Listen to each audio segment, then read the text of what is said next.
I almost didn't go. Seriously. The ticket was booked, my bag was half packed, but the voices in my head were just deafening. And it wasn't just my own doubts. It was friends, family, society. This whole chorus of concern telling me I was making a huge mistake. They said traveling the world alone was reckless. They said it was sad. They said I'd be a target, that I'd be incredibly lonely, and that I would regret it. They told me 5 specific things. 5 myths that were so powerful they almost convinced me to unpack that bag and shrink my world right back down to the size of my comfort zone. But I went. And the truth I found on the other side of that fear, it didn't just change my trip. It changed my life. Today, I'm breaking down the 5 solo travel myths that almost stopped me, and the truths that will completely change how you see the world.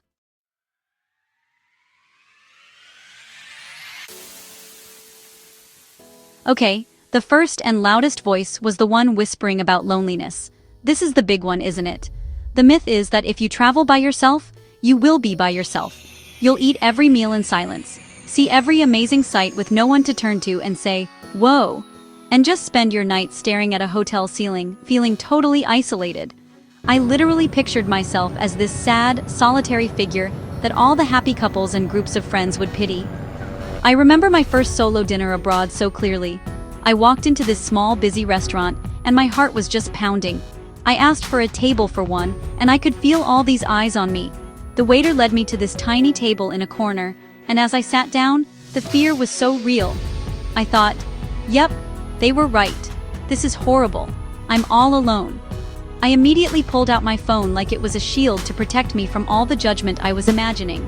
But then, I forced myself to put it down. I decided to just be present. I watched the chefs in the open kitchen. I listened to the sounds of a language I didn't know, and I just focused on the incredible plate of food in front of me. After a few minutes, the woman at the table next to me leaned over and asked what I was eating because it looked so good. That one question broke the spell. We ended up talking for 20 minutes about her city and my travels. That's when it hit me. Being alone is not the same as being lonely. In fact, traveling solo makes you way more approachable. When you're with someone else, you're in a social bubble. But when you're alone, you have an open door, not a wall. People, both locals and other travelers, are so much more likely to start a conversation. I had more random, wonderful, and meaningful chats with strangers on that one trip than I'd had in a year of traveling with friends. You learn that solitude can be peaceful and powerful, and when you do want company, it's usually just one hello away.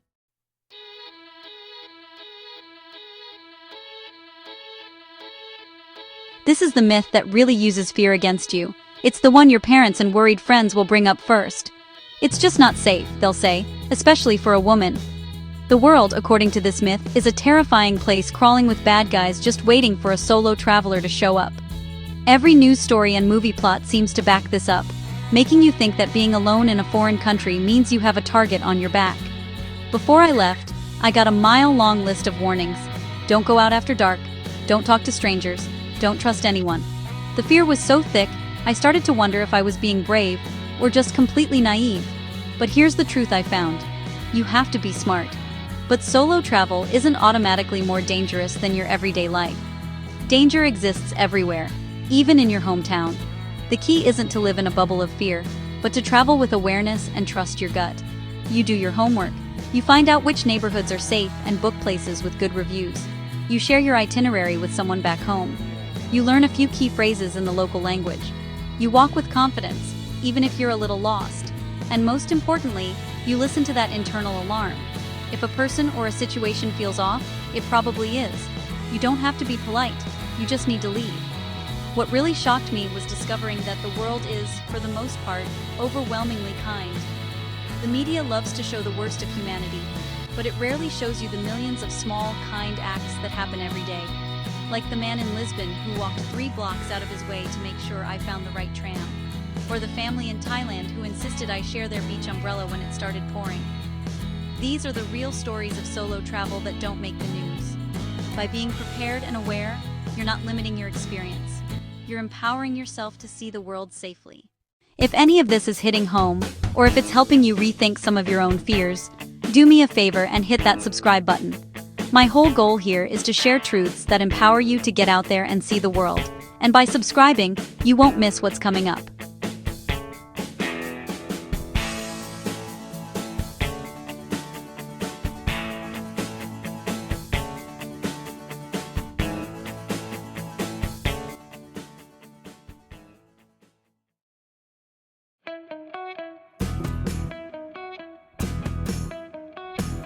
Alright, let's talk about money. The myth here is that traveling alone is some kind of luxury. You have to cover the entire cost of a hotel room yourself, no splitting it. You don't get group discounts. All the costs fall on you, so it must be crazy expensive, right? This was a huge worry for me. I was on a tight budget, and the math just didn't seem to work. I was sure I'd be paying a single-person tax on everything. But the reality? Solo travel can actually be cheaper than traveling with other people.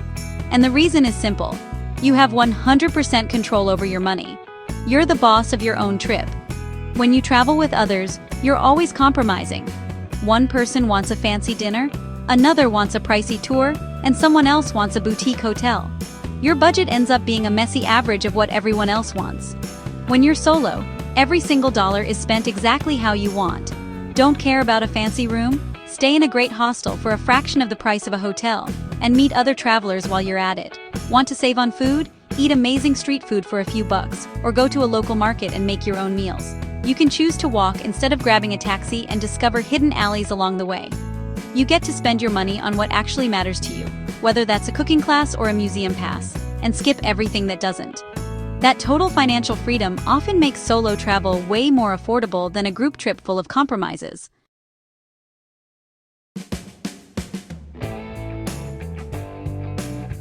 This myth is a little more subtle, but it's everywhere. The stereotype of a solo traveler is either a young single person looking to party, or a super outgoing extrovert who can make friends with anyone. So, if you're an introvert, or if you're in a committed relationship, this kind of travel just isn't for you. As an introvert in a relationship, I felt like I was breaking both of those rules. I worried I wouldn't have the social energy for it, and I felt a little guilty for wanting to have this huge experience without my partner. But the truth is, solo travel is for anyone who wants to grow. It has nothing to do with your relationship status or your personality. Plenty of people who are married or in long-term relationships travel solo. It's not about rejecting their partner, it's about self-care. It's a chance to chase a passion your partner might not share, to reconnect with yourself, and to come back to the relationship as a more fulfilled, independent person. And for my fellow introverts, solo travel is a dream come true. It's the ultimate form of controlled socializing. You are never on when you don't want to be. You can spend a whole day wandering through a museum in total silence, reading a book in a cafe, or hiking with just your own thoughts. Then, when your social battery is charged and you feel like connecting, you can pop into your hostel's common room or join a walking tour. Unlike a group trip where you're always surrounded by people, solo travel lets you honor your own energy levels. It's the perfect balance of quiet solitude and connections you actually choose.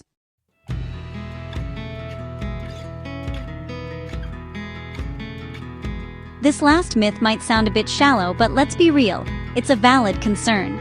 The myth says that if you travel alone, your camera roll will be just landscapes and awkward selfies. You won't have anyone to get that perfect shot of you in front of a famous landmark, and more importantly, you won't have anyone to share the memory with. The idea is that the experience is somehow less real because you saw it by yourself. I worried about this, that my memories would feel kind of empty, like a movie no one else saw. Let's start with the photo part because that's easy. The truth is, you just get creative. You become a master of the self-timer. You buy a cheap little tripod that becomes your new best friend. And you learn the magic words. "Excuse me, would you mind taking a photo for me?" You'd be amazed at how many people are happy to help, and it's a great icebreaker. Usually they'll ask you to do the same for them. I have photos from my solo trips that are way better than any a friend has ever rushed to take, because I had the patience to wait for the right light and set up the shot I really wanted. But the shared memories part is the deeper truth here. A memory is not less valuable because it's only yours. In fact, it can be more valuable. When you see a breathtaking sunset, or have a moment of pure awe all by yourself, that moment is 100% yours. You weren't distracted by a conversation or worrying if your friend was having a good time too. You were simply there. You end up forming a connection not with another person, but with the place itself. Those memories aren't hollow, they're pure. They become part of you, a private source of strength and wonder you can pull from forever. You didn't just see the world, you connected with it, completely on your own terms.